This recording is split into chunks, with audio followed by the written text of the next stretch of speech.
limpahkan buat kita semua, sehingga kita di pagi hari ini yang berkah ini kita bisa ketemu kembali di dalam majelis ini dalam keadaan sehat walafiat. Amin ya Allah. Mudah-mudahan di dalam kita ketemu setiap hari Jumat pagi sambil menunggu kita sholat Jumat, yaitu kita melaksanakan berzikir untuk mendekatkan diri kepada Allah, mendalami ilmu Allah, untuk kita lebih mengenal Allah lebih jauh lagi, lebih dalam lagi, lebih dekat lagi. Mudah-mudahan apa yang kita lakukan mendapatkan ridho dan berkah dari Allah Subhanahu wa Ta'ala. Amin. Amin ya Allah. Salam dan sholawat tidak lupa kita panjatkan kepada junjungan kita Nabi besar Muhammad SAW, atas bimbingan beliau, perjuangan beliau sampai saat ini kita masih dalam keadaan Islam dan iman. Seperti biasa, prinsip kita belajar, kita ambil filosofinya adalah kita ambil dari air, bahwa air dasarnya hidup, sifatnya menghidupi. Dunia tanpa air maka yang ada adalah gersang, tidak ada yang tumbuh dan tidak ada yang hidup. Dalam diri kita, bahwa dunia ini digambarkan bahwa jasad kita ini adalah dunia kita. Jasad kita diciptakan dari tanah. Tanah yang ada di dalam tubuh kita ini tanpa ada air maka tidak ada yang tumbuh di dalam pribadi kita. Jasmani kita tanpa kehidupan Allah, tanpa ilmu Allah, tanpa sifat Allah, maka tidak ada yang tumbuh di dalam pribadi kita itu kebaikan. Karena pada dasarnya jasad kita adalah diciptakan oleh Allah dari tanah. Maka untuk memberi manfaat kepada tanah, Allah menciptakan air. Maka di dalam pribadi kita harus ditumbuhkan kehidupan air sebagai dasar hidup yang sifatnya menghidupi, yaitu kita dasari dengan kehidupan Allah. Sifat yang menghidupi adalah sifatnya Allah. Maka sifat hidup yang tumbuh di dalam diri kita harus sifat-sifatnya Allah. Itu harus tumbuh. Pada kesempatan hari ini, bagaimana saya akan menguraikan, akan mendiskusikan bagaimana sifat-sifat Allah itu tumbuh, berkembang dan bermanfaat buat pribadi kita, buat keimanan kita, buat ketakwaan kita. Selama ini kita memahami sifat-sifat Allah, kita belajar dari membaca. Kita membaca Al-Quran yang tertulis. Dengan membaca kita harus mampu memahami. Setelah memahami harus mampu memperjuangkan atau mengaplikasikan di dalam kehidupan kita, supaya sifat Allah itu menjadi sebuah nilai di dalam pribadi kita. Satu contoh bagaimana Allah memiliki sifatnya Rahman Rahim. Ini saya pengen kaji, saya pengen perdalam lagi, saya pengen pertegas lagi, bahwa Allah memiliki sifat Rahman Rahim. Rahman Rahimnya Allah itu ditulis oleh Allah. Sifatnya yang Rahman Rahim itu ditulis oleh Allah, diwujudkan oleh Allah, yaitu di dalam kehidupan ruh kita dan di dalam kehidupan akhlak kita.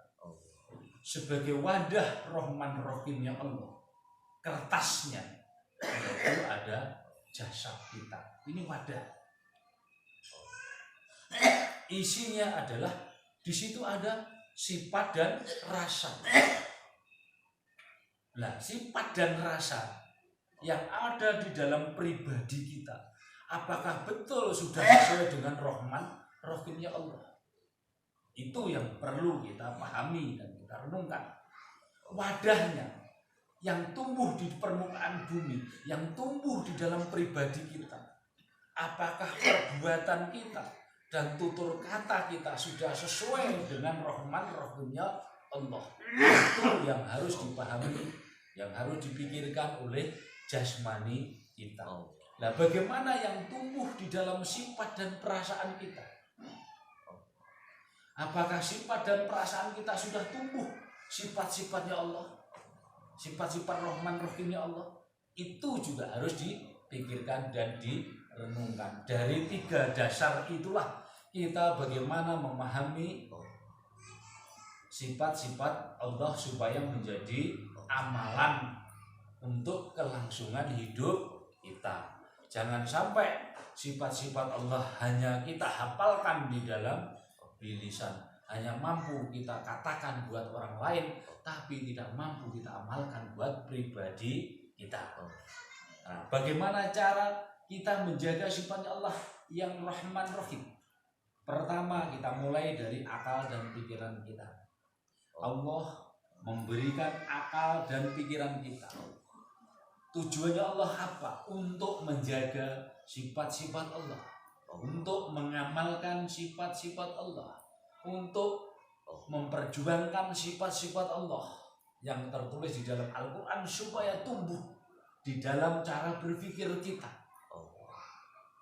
Nah, sifat Allah itu Rahman, Rahman Rahim, kasih. Artinya kasih kalau kita terjemahkan dengan air, maka air sifatnya menghidupi. Apapun yang ditanam di situ maka akan ditumbuhkan manfaat untuk yang menanam. Bagaimana cara Allah menumbuhkan kebaikan di dalam akal dan pikiran kita? Kenapa yang suka tumbuh di dalam akal dan pikiran kita adalah faktor duniawi? Bagaimana akal dan pikiran ini ditumbuhin oleh sifat-sifat duniawi? Karena jasad. Kenapa jasad bisa menumbuhkan sifat-sifat itu di dalam akal pikiran kita? Karena mata melihat, telinga mendengar, mulut berbicara, kulit merasakan. Dengan itulah sifat-sifat duniawi yang kita lihat, kita dengar, kita katakan itu tumbuh masuk ke dalam akal dan pikiran kita lewat khayalan, lewat ingatan, masuk ke dalam cara berpikir kita. Nah, ketika sudah masuk ke dalam cara berpikir kita, dia tumbuh menjadi sebuah benda hidup yang setiap saat itu adalah membebani kita. Ketika kita sholat dituntut untuk ingat kepada Allah, kita tidak mampu ingat kepada Allah. Ingat apa yang membebani ke dalam akal pikiran kita. Nah, di situ berarti kita tidak mampu melaksanakan perintahnya sholat secara ilmu. Kalau perintah sholat secara bilisan, maka kita mampu menghafal. Tapi perintah sholat secara ilmu, kita harus bertafakur, harus memikirkan bagaimana perintah sholat bisa saya kerjakan baik di dalam hukum syariatnya maupun hukum thoriqoh dan hukum hakikatnya. Itu yang harus kita renungkan, bagaimana kita bisa menjaga kelangsungan sifat-sifat Allah. Nah, ketika sifat Allah itu sudah tumbuh di dalam akal dan pikiran kita, maka kasih itu adalah menghidupi, kasih adalah menjaga. Maka kita akan mampu menjaga akal dan pikiran kita. Akan terjaga akal pikiran kita, nggak akan terkotori dengan apa yang dilihat, tidak terkotori dengan apa yang didengar. Justru yang dilihat, yang didengar akan diilmui, akan diberi sifat-sifatnya Allah yang Rahman Rahim. Itu bagaimana Rahman Rahim Allah tumbuh di dalam akal dan pikiran kita. Bagaimana Rahman Rahim itu tumbuh? Kasih sayang Allah itu lembut seperti air. Bagaimana dia tumbuh? Kalau dia tumbuh berarti mampu merubah apa yang ada di dalam akal pikiran kita yang belum sesuai dengan apa yang menjadi perintahnya Allah, menjadi misinya Allah. Misinya Allah menumbuhkan kasihnya. Kasih di sini bukan jasmani, kasih di sini adalah hidup dasarnya, sifat dan perwujudan. Berarti bagaimana kita bisa menyayangi apa yang Allah berikan? Berarti disinilah yang harus kita tumbuhkan Rahman Rahim Allah. Bagaimana kita selalu berzikir kepada Allah, itu salah satu cara kita. Zikirlah setiap saat dan waktu kepada Allah supaya sifat-sifat Allah tumbuh di dalam akal dan pikiran kita. Kalau itu sudah tumbuh di dalam akal pikiran kita, maka kita mampu mengaplikasikan di dalam perasaan dan sifat kita. Kalau perasaan kita sudah tumbuh sifatnya Allah, hukumnya Allah, sifat kita sudah tumbuh sifat Allah, hukumnya Allah, maka kita aplikasikan di dalam bilisan dan bil arkan. Maka apa yang kita katakan, yang kita lakukan itu sesuai dengan amalan yang diajarkan oleh Allah untuk kita. Jadi tidak kena hukum munafik antara yang dibaca dengan apa yang dia lakukan berbeda. Bahwa sifat Allah itu kelembutan. Kelembutan itu mampu menyentuh perasaan. Kelembutan itu mampu menyentuh pola pikir kita. Kelembutan mampu merubah karakter kita. Kita ini siapa? Kita ini adalah manusia. Manusia tidak mungkin memiliki sifat baik. Tidak mungkin manusia memiliki sifat benar. Karena apa? Siapa yang hidup di dalam diri kita sebagai manusia? Sifat setan. Kita mudah mengamalkan keburukan. Kita mudah memiliki pola pikir yang buruk. Kita mudah punya perasaan yang buruk. Tapi kita tidak mudah punya sifat yang baik. Kita tidak mudah punya pola pikir yang baik. Kita tidak mudah punya hati yang baik. Kenapa? Karena hati, jiwa, akal, dan pikiran kita, kulit, darah, daging, balung sungsum kita sudah dibudak, sudah dibelenggu oleh setan-setan itu dengan duniawinya. Maka Allah memberikan sifat-sifatnya adalah untuk apa? Untuk bekal supaya manusia beriman dan bertakwa kepada Allah. Itu cara kita untuk menjaga, mengamalkan sifat-sifat Allah yang Rahman dan Rahim. Kalau itu mampu kita perjuangkan, bagaimana sifat Allah yang Rahman Rahim itu tumbuh di dalam hati, di dalam jiwa, di dalam rasa, di dalam akal dan pikiran kita wujudkan lewat perkataan dan perbuatan, maka insya Allah kita akan mampu mengamalkan dan menjaga ayat-ayat yang Allah berikan kepada kita. Amin ya Allah ya Rabbal Alamin. Mudah-mudahan itu menjadi sebuah manfaat buat kita belajar di pagi hari ini, yang mampu merubah kita, yang mampu mengantarkan kita untuk berpikir yang baik, untuk berpikir bagaimana sifat-sifat Allah itu tumbuh di dalam akal dan pikiran kita. Bagaimana supaya sifat-sifat Allah itu tumbuh di dalam hati kita. Ketika jiwa kita, ketika akal dan pikiran kita ditumbuhi, dihinggapi dengan sifat-sifat salah, dengan sifat-sifat duniawi, dengan sifat-sifat amarah, dengan sifat-sifat benci, maka kita terasa. Tapi ketika sifat-sifat Allah itu tumbuh, ketika sifat-sifat para malaikat itu ada, ketika sifat-sifat para rasul itu ada, kenapa kita tidak pernah merasakan bahwa kita dekat dengan sifat-sifat itu? Itu yang perlu kita tafakuri, yang perlu kita pikirkan. Berarti bahwa kita ini jauh dari Allah, jauh dari para malaikatnya, jauh dari para rasulnya, jauh dari para ulamanya, para syuhadanya Allah, para khalifahnya Allah. Kita jauh, kita hanya dekat. Mungkin secara bahasa kita bisa dekat secara fisik, tapi belum tentu kita ini bisa dekat dengan hati, bisa dekat dengan akal dan pikiran, kita bisa dekat dengan jiwa dan rasa, kita bisa dekat dengan sifat. Mari kita renungkan, kita pikirkan, apakah betul, apakah kita sudah mampu, iman kita sedekat yang terurai tadi. Maka kalau kita belum merasa sedekat yang kita uraikan, maka kita beristiqomah, merenung, mengkoreksi diri. Bagaimana saya setiap saat dan waktu saya harus berbenah terus, bagaimana saya mendekat kepada Allah lewat ilmunya dan para rasul-rasulnya Allah dan para utus-utusan Allah, para ulama, para kiai, para sufi yang mewakili Allah di muka bumi ini ada lewat ilmu dan pengetahuannya. Maka kita wajib untuk mengimani dengan cara belajar. Mudah-mudahan itu yang kita bisa sampaikan di pagi hari ini. Bagaimana kita menjaga, mengamalkan sifat-sifat Allah menjadi bekal hidup kita, menjadi manfaat hidup kita di dunia sampai akhirat. Mungkin itu yang bisa saya sampaikan. Kita lanjutkan, silahkan dipertanyakan dengan apa yang sudah kita sampaikan tadi. Barangkali ada yang belum jelas atau belum bisa memahami. Waktu saya berikan.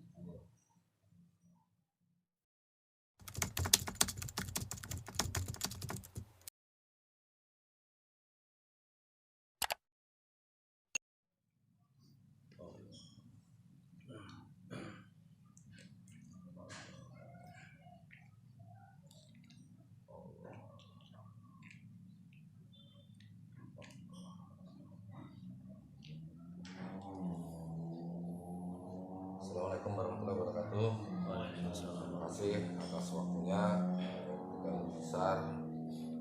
Tadi dikemukakan, dikatakan bahwa tentang rasa dan pikiran. Di sini mau saya kaitkan dengan keyakinan. Pertanyaan saya adalah bagaimana cara menggunakan keyakinan rasa dan keyakinan pikiran itu biar benar-benar bisa masuk dan bisa bermanfaat 100%. Tolong untuk Guru Besar dijelaskan, dikasih masukan yang detail-detailnya biar ini nanti bisa bermanfaat buat kita semua. Terima kasih. Itu aja pertanyaan saya. Bagaimana cara kita memahami tentang keyakinan, menggunakan keyakinan yang ada di dalam akal dan pikiran. Rasa, antara rasa Akal dan pikiran dan rasa. Saya kiaskan dulu. Saya akan menggunakan, pertama kita punya pandangan, kita belajar dari pandangan. Pandangan itu yang dimaksud pandangan belajar. Kita belajar ilmu itu bisa dari kalimat, bisa dari benda. Sarananya jasad untuk memahami ilmu. Maka dari kalimat itu, kalau saya katakan aqua ini enak, aqua ini bisa menghilangkan haus, maka secara kalimat sudah benar, maka kita harus mampu melihat bagiannya, mana yang saya pegang dan mana yang harus saya minum. Yang dipegang adalah wadah, yang dirasakan adalah isi. Supaya yang menjadi manfaat adalah isinya, tapi yang bisa dipegang adalah wadahnya. Makanya kalau kita kembali kepada keyakinan bahwa keyakinan itu adalah ilmu, wadahnya ilmu, kuncinya ilmu itu adalah kalimat Allah. Wadahnya, gerbangnya itu akal pikiran kita ini harus ada dulu. Akal pikiran kita ini harus ada dulu. Nah, rasa itu yang ada di dalam akal dan pikiran. Kalau keyakinan, jadi apa yang kita yakini, yang ada di dalam akal pikiran itu harus mampu kita rasakan. Contoh, saya sudah merasakan air putih rasanya seperti ini. Saya sudah merasakan kopi rasanya seperti ini. Saya merasakan teh rasanya seperti ini. Kalau bermacam-macam rasa, itu berarti berapa kali kita mampu meminum. Berapa kali kita mampu menggunakan perasaan kita untuk berbagi keyakinan. Nah, di situ tadi kalau itu ukurannya adalah rasa. Kalau ukuran adalah pikiran berarti kan pegangan. Apa yang kita pegang di dalam akal pikiran kita itu harus ada. Maka yang kita pegang apa? Allah. Nah, kalau kita sudah berpegangan lidikri, berpegangan kalimat Allah, maka di situ kalimat itu sudah menjadi kalimat hidup. Kalau sudah menjadi kalimat hidup berarti di sini ilmu akan ada. Nah, kalau ketika ilmu itu ada, maka rasa itu akan ada. Rasa itu akan ada. Itu cara memahami. Nah, sekarang contoh. Ketika sampean ngomong kepada seseorang yang ada rasanya, ada kaitannya, hubungan misalnya sampean keadaan lapar. Ketika sampean ngomongin makanan, sampean pasti pengen hidup di situ, pengen merasakan itu. Bagaimana caranya sampean pasti sampean kejar. Ketika sampean punya rasa, sampean suka kepada seseorang, begitu sampean bicara, sampean merasakan. Begitu merasakan, sampean pasti pengen kejar dimanapun dia berada. Ketika kita bicara ilmu, kalau sampean sudah merasakan bahwa ilmu itu ada, sampean pasti mengejarnya. Pasti mengejarnya. Sampai kemanapun akan kita kejar dengan langkah. Kan begitu. Ini filosofinya. Nah, bagaimana cara kita memegang keyakinan? Bahwa keyakinan secara ilmu itu adalah hidup. Kalau tulisan, ini sarana. Contoh, misalnya sampean menulis Bismillahirrahmanirrahim. Sifatnya Rahman Rahim Allah sudah sampean miliki, sudah sampean amalkan, sudah sampean rasakan. Maka tulisan ini kan bisa dihapus. Apakah ilmunya hilang? Tidak. Ilmunya tidak hilang. Ini ditulis pakai pensil. Nanti sampean tulis di tanah pakai jari. Muncul lagi ilmu itu. Itu dihapus. nggak usah ditulis, disampaikan dengan lisan, muncul lagi ilmu Allah itu. Dia tidak hilang. Itu yang dimaksudkan wadah. Jadi sarana untuk mengaplikasikan ilmu Allah. Itu. Jadi itu perwujudan ilmu. Gitu loh. Contoh air. Air ini ditaruh di aqua ini yang pegang orang aquanya. Tapi yang dirasakan isinya. Ketika botolnya ini hancur, dibuang, maka ada gelas ini tetap air. Jangan mempermasalahkan wadahnya, tapi permasalahkan isinya. Ada, tumbuh, mengalir dan bermanfaat. Kalau isi itu bisa pindah kemana saja. Nah, ketika orang butuh mandi, kamar mandinya butuh air banyak, maka air masuk ke dalam kamar mandi. Jumlahnya berbeda. Kan orang minum ukurannya segini, ukurannya untuk segini. Nah, disinilah makanya ada orang memiliki keyakinan, orang yakin itu ada yang bilisan, ada yang bilarkan, ada yang bilkolbi. Maka dasar keyakinan ada 3. Nah, kalau kita aplikasikan di dalam kehidupan yang bermanfaat, ada contoh. Contoh itu ada orang yang misalnya kesurupan. Kesurupan itu yang ditempeli adalah khayalannya. Maka dia sifatnya nempel di kulit. Ini artinya tidak butuh air banyak untuk mengusap itu. Gitu loh. Tapi kalau kotoran itu misalnya di dalam rasa, contohnya hadas besar, hadas kecil, itu kan hadas besar itu di dalam rasa nafsu, harus mandi seluruh wujud. Ini butuh air banyak. Kalau ilmu butuh keyakinan yang banyak, yang luas, yang tinggi, yang dalam. Kalau dari permukaan, misalnya oh ini ketempelan, oh caranya begini, dia bisa hilang kotorannya. Oh dia bisa sembuh karena sawannya, karena kesurupannya, karena ketempelan, macam-macam. Nah itu cara menggunakan keyakinan, akal, pikirannya, dan perasaannya. Alatnya, ya kan? Alatnya yang kita keluarkan, misalnya kita pedoman pertama adalah kalimat Allah. Itu pedoman pertama. Itu tidak boleh tidak disertakan untuk menggunakan keyakinan. Nah, baru kedua mau pakai sarana apa? Misalnya apa kok media herbal, mau media air, mau media gerakan, atau mau media apa? Itu nomor 2. Tapi isi lebih utamakan. Nah, antara isi dan wadah, kalau begini kan satu. Tapi ketika sudah diminum rasanya berbeda, tempatnya berbeda. Lah inilah yang kita dituntut untuk memahami ilmu, untuk memahami sifat Allah, bahwa sifat Allah tumbuh dari dalam. Contoh, air itu bisa menjadi energi, air bisa menjadi api. Tapi proses air jadi energi, proses air jadi api, itu harus terilmui. Tidak dipindahkan airnya, tapi dilewatkan proses ilmu supaya menjadi air itu menjadi cahaya, menjadi api. Nah, sifat lembutnya Allah, sifat kasih sayangnya Allah itu juga bisa menghancurkan sifat batil seseorang, bisa membakar sifat batil seseorang, bisa membakar sifat setan seseorang. Nah, disitulah api neraka yang dibuat oleh Allah itu bukan dibuat dari benturan batu atau kayu, tapi api Allah itu dibuat dari sifat-sifat Allah.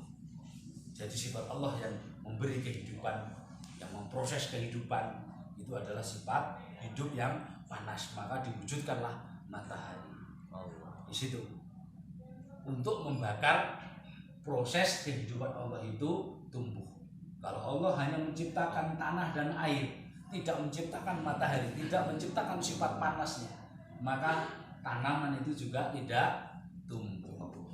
Kalau Allah hanya menciptakan matahari, tidak menciptakan air, juga tidak tumbuh. Kalau Allah hanya menciptakan matahari, menciptakan air, tidak menciptakan tanah, juga tidak tumbuh. Berarti di sini kita harus berpikir di mana letak ilmunya.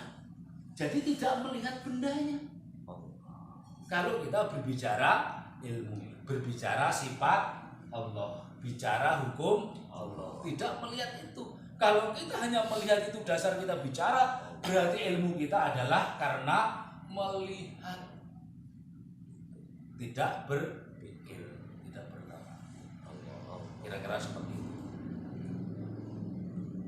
Terima kasih atas penjelasannya. Untuk selanjutnya silakan rekan-rekan yang mau disampaikan pertanyaannya. Fatullah. Waktu dan tempat saya persilakan. Waalaikumsalam warahmatullahi wabarakatuh. Mengulas tentang keyakinan tadi, Mas, berkaitan dengan barang ataupun benda yang tadi disampaikan, bagaimana barang dan benda itu dalam wujud, misalnya yang kita sampaikan kemarin adalah keris ya. Nah, di sini keris itu ada budaya, ada keyakinan, ada juga garis-garisan kan.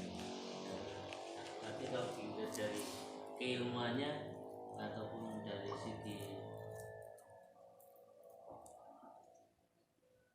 ilmunya, keris itu kan tidak semuanya memiliki daripada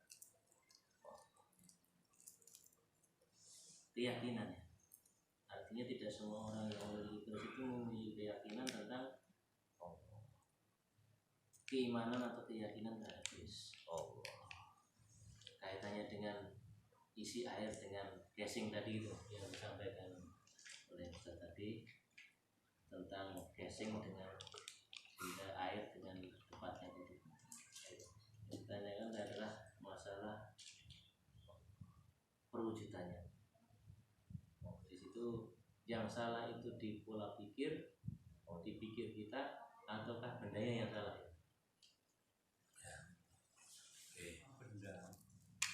Benda itu sama, tidak ada yang berbeda.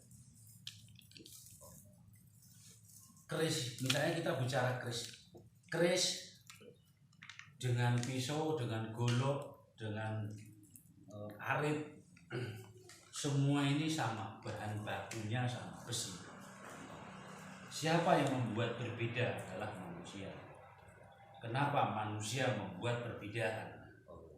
Untuk tujuan manusia menggunakan, tujuannya itu. Nah, besi ini berasal dari bahan bakunya adalah dari biji besi yang berada di dalam kedalaman tanah. Memang tidak semua manusia tanpa ilmu tahu kalau di dalam tanah itu ada unsur biji besi. Nah, ketika menjadi biji besi itu sudah diketahui dengan ilmu, maka diwujudkan. Setelah mampu diwujudkan, maka diolah. Siapa yang mampu mengolah biji besi pada waktu itu adalah seorang empu atau seorang resi. Dia yang mampu mengolah, karena dialah yang berilmu. Nah, artinya berilmu, pertama secara jasmani beliau mampu mengolah dari biji besi yang lembut menjadi sebuah keras, dari keras akhirnya menjadi berbentuk. Dari berbentuk diberi tujuan dan fungsi masing-masing dan diberi manfaat masing-masing.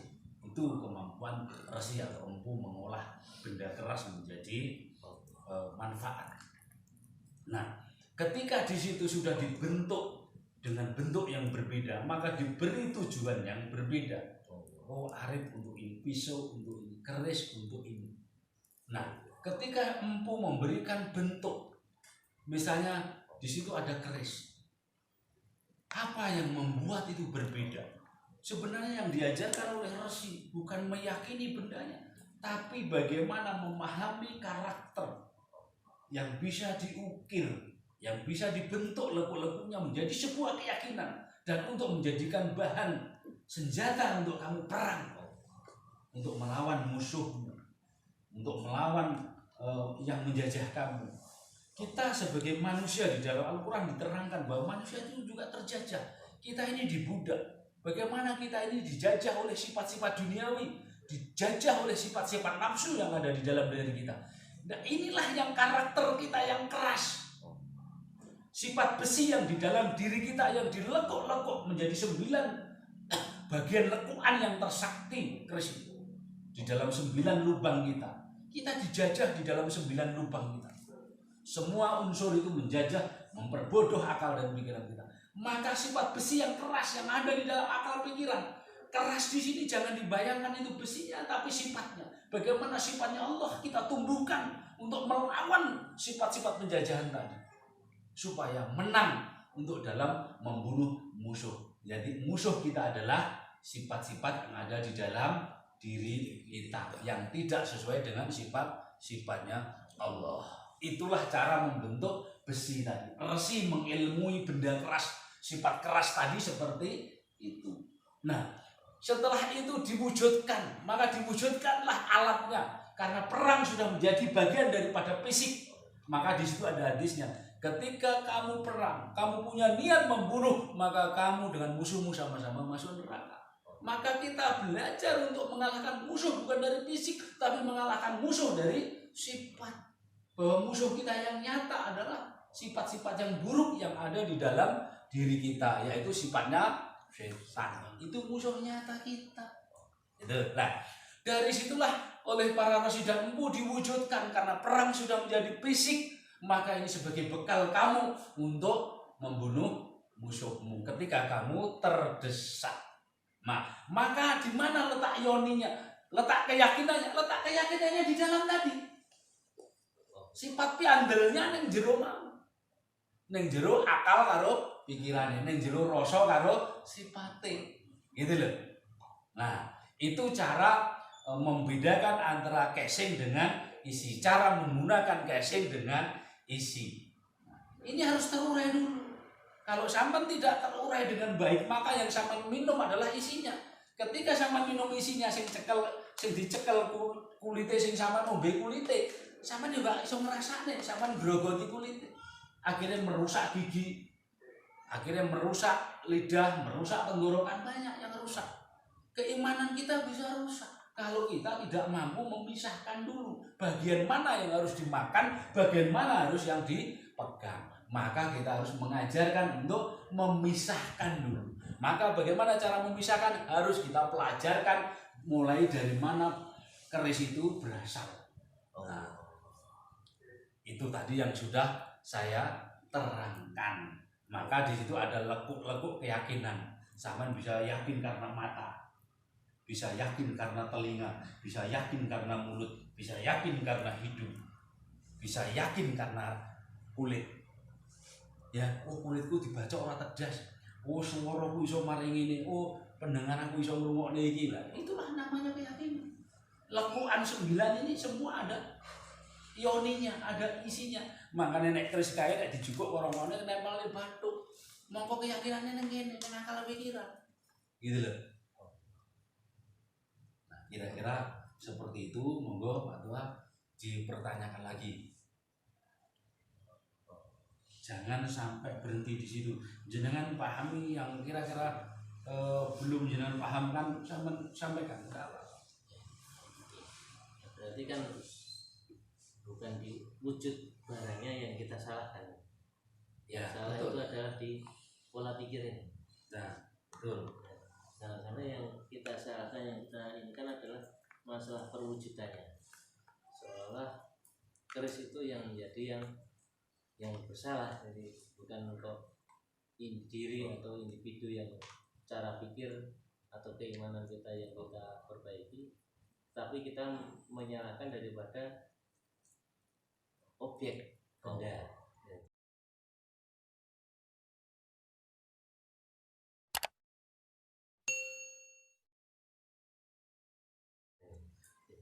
Nah, makanya kan begini. Kalau orang misalnya jenengan taruhlah meyakini benda, kan ini kalau bicara keris dengan bicara keyakinan. Kalau bicara keyakinan, manusia yang meyakini dari benda itu baru diurai ke dalam sampai pemahaman ilmu. Tapi kalau orang yang belajar dari ilmu tidak ada benda, dia memahami ilmunya baru diwujudkan menjadi benda. Nah, ini sudah berbeda substansinya. Nah, bagaimana cara menghilangkan? Cara menghilangkan ketika orang belajar dari keyakinan, dari benda, maka ini harus dipegal dulu. Kan memang harus dikuliti dulu, dipisahkan. Ini kan pemahaman. Artinya itu kan sebenarnya yang Saman merasa berat itu karena Saman berada di situ. Nanti tafsirnya nanti kita uji, itu butuh waktu. Jadi kenapa Saman berat? Karena Saman di sini, yang Saman pegang berawal dari begitu tangan jenengan saya lepaskan, ini Saman. Nah ini berat. Ini kan baru tahap pertama. Baru jenengan mungkin melangkah tahap berikutnya. Setelah itu bisa melepas bagaimana untuk memahami. Nah setelah bisa memahami bagaimana bisa merasakan. Nah setelah bisa merasakan jenengan mampu menemukan benihnya. Nah setelah mampu menemukan benihnya jenengan mampu mengolah.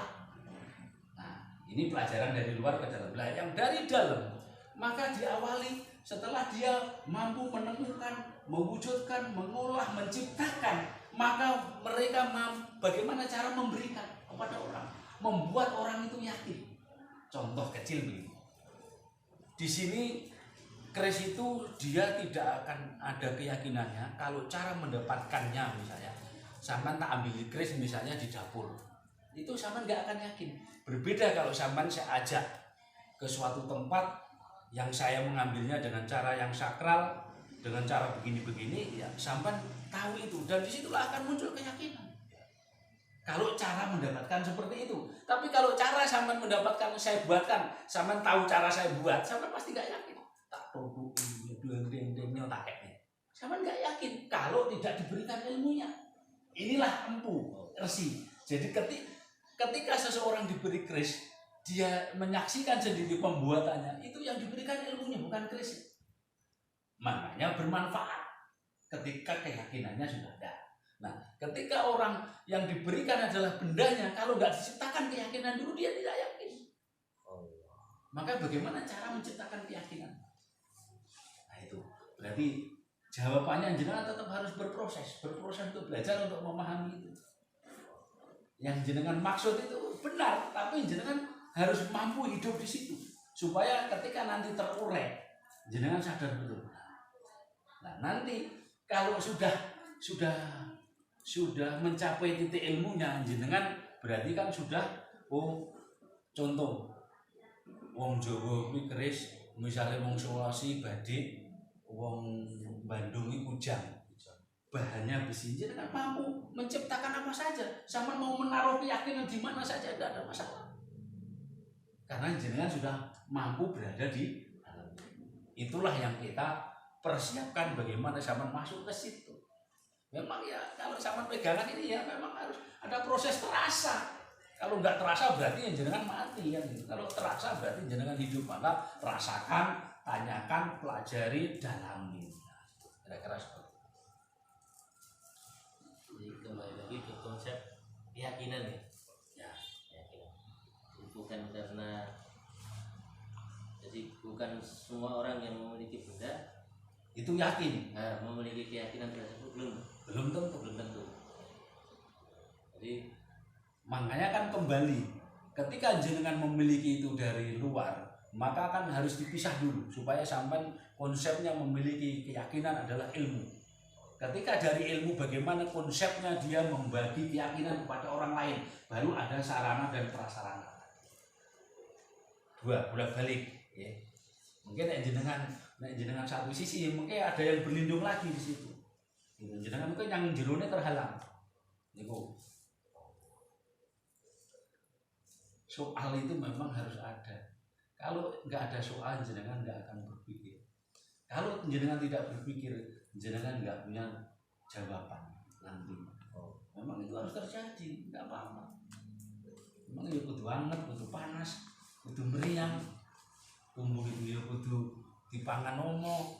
Terus dia bagaimana kebaikan itu harus tumbuh, ya kan? Nilai kita nanam itu harus tumbuh. Itu namanya memperjuangkan. Empu itu ingin mewujudkan keyakinan yang menjadi sesuatu senjata, itu juga enggak mudah untuk mengolah lekuk-lekukan orang yakin, karena orang itu melihat bagaimana saya membuat orang itu yakin karena pandangannya. Saya bisa membuat sampai yakin karena sampai hanya mendengar bekalnya. Coba itu kan tugasnya empu gitu loh. Nah, nanti perwujudan, saya wujudkan. Kalau zaman dulu, saya wujudkan nih, tapi ilmunya dulu. Kalau zaman sekarang Semua keris sekarang kan ngambilnya itu kan belinya di Surabaya sana. Cuma prosesnya memberikannya yang itulah yang harus ada cara supaya orang itu yakin gitu. Jadi membuat orang itu yakin, tapi membuat dirinya dia sendiri yakin itu enggak mudah. Gitu. Tapi membuat orang yakin itu gampang. Maka kalau membuat orang yakin karena ilmu itu butuh perjuangan. Kalau membuat orang itu yakin dengan perwujudan maka butuh cara. Hanya itu ilmu sebenarnya.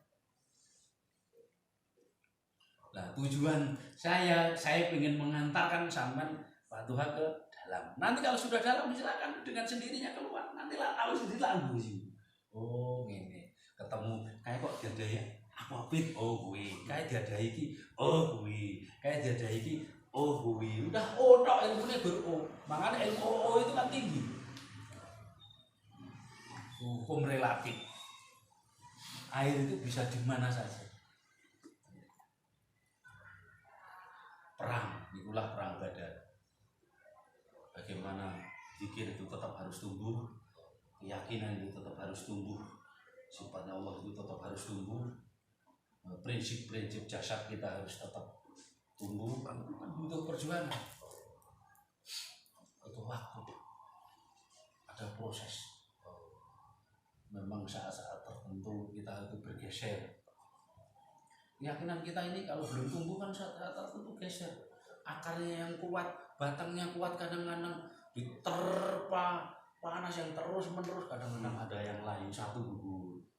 Ya kan? Saat-saat tertentu jenengan ada mau. Saat-saat tertentu jenengan pengen menghindar dan zikir. Iya.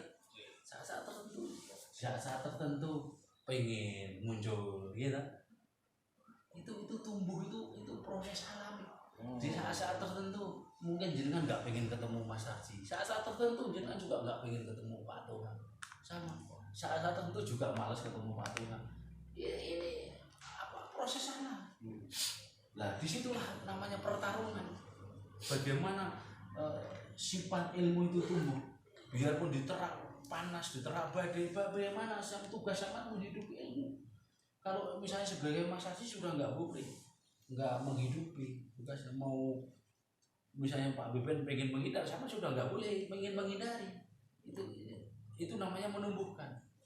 Itu sudah tugas dan kewajibannya air adalah menghidupi. Itu kalau kita berprinsip air kan gitu.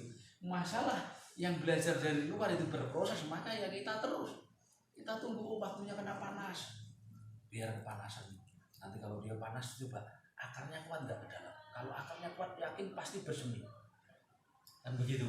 Nah, kalau akarnya belum kuat, panasnya jangan terlalu lama sirami supaya ke dalamnya lebih bagus. Ikatannya sudah bagus, baru nanti daunnya dia akan tumbuh. Karena musuh kita itu lembut, perasaan setan itu lembut. Di situ dia punya bahasa sendiri. Kalau semakin sama berilmu, setan nggak mungkin kamu digodoni kowe nyolong tidak. Sudah nggak kalimat salah, kalimatnya sudah benar. Gitu. Tapi yang dilemahkan adalah sifatnya. Kalimatnya dibenarkan, nanti sifatnya yang dilemahkan. Supaya ada jarak. Kalau sudah ada jarak, kekuatannya yang dilemahkan. Ya kan? Kalau sudah lemah kekuatannya, nanti baru dibatasi jasadnya. Kayak malas, kayak ngantuk, kayak kalimat. Nah, ini prosesnya setan berargumen. Jadi artinya disitulah yang harus kita pelajari betul, bahwa prinsip kita belajar adalah menegakkan, mengamalkan ilmu Allah, sifat-sifat Allah menjadi amal ibadah. Nah, intan-intan pun sangat dipahami Pak Tuhan. Insya Allah ya, nggak ada orang tua itu menginginkan anaknya kejerumus, nggak ada. Pasti orang tua, biarpun orang anaknya bagaimanapun, orang tua selalu mendoakan anaknya menjadi yang terbaik. Itu doa. Mungkin itu Pak Hartono.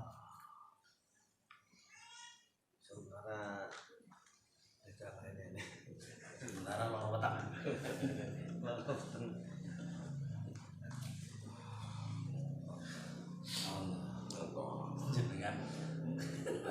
Jenengan kebrangsang apa aurane jenengan kepanasan baru jenengan baru ngobrol masalah seperti iya kan.